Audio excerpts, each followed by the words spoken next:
നമസ്കാരം. കുറേ നാളായല്ലോ കണ്ടിട്ട്. ഇവിടെ ഞാൻ ആകെ നനഞ്ഞ് കുളിച്ചിരിക്കുക.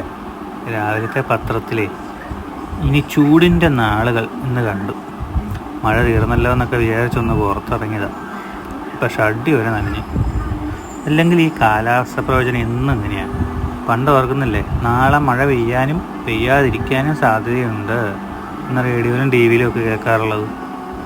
ഇപ്പോൾ ഒത്തിരി അഡ്വാൻസ്ഡ് ആയതേ ഉള്ളൂ. Yellow alert, orange alert, red alert.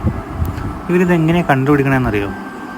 കാലാവസ്ഥ ഓഫീസിൽ ഈ ഫീൽഡ് വർക്ക് ചെയ്യാൻ വേണ്ടിയിട്ട് 3 പേരുണ്ട്.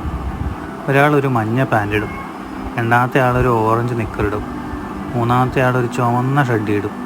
എല്ലാവരും വന്നിട്ട് ഒരു മലയുടെ മുകളിൽ മഴ കൊള്ളാൻ നിൽക്കും. ആദ്യം മഴ പെയ്യുമ്പോൾ വെള്ളം വീഴും. ആ വെള്ളം ആദ്യത്തെ ആളുടെ മഞ്ഞ പാൻറ്റ് വരെ എത്തിയാൽ അത് യെല്ലോ അലേർട്ട്. മഴ പിന്നെയും കൂടിയിട്ട് രണ്ടാമത്തെ ആളുടെ നിക്കറ് വരെ എത്തിയാൽ അത് ഓറഞ്ച് അലേർട്ട്. ഇനി അതും കഴിഞ്ഞ് ഭീകരമായ മഴ വരുമ്പോൾ ഈ മൂന്നാമത്തെ ആളുടെ ചുവന്ന ഷഡ്ഡി നനയും. അപ്പോൾ അത് റെഡ് അലേർട്ട്. ഇങ്ങനെ മഴ പെയ്യുമ്പോഴാണ് ഇവർ ഈ അലേർട്ട് വിടുന്നത്. അതല്ലേ അടുത്ത 3 മണിക്കൂർ നല്ല സൂപ്പർ മഴ ഉണ്ടാവും കേട്ടോ എന്നൊക്കെ മെസ്സേജ് വരണത്. ഏതായാലും നാളത്തെ കാര്യം തീരുമാനമായി. റെഡ് അലേർട്ടൊക്കെ തന്നിട്ടുണ്ട്. പോയി ഒരു സൺസ്ക്രീൻ വാങ്ങിച്ചിട്ട് വരാം. മഴക്കാലം തീർന്നിട്ടില്ല കേട്ടോ, ഇനിയുണ്ട്.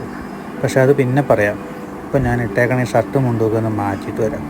അപ്പോൾ ശരി, പിന്നെങ്ങാനും കാണാം.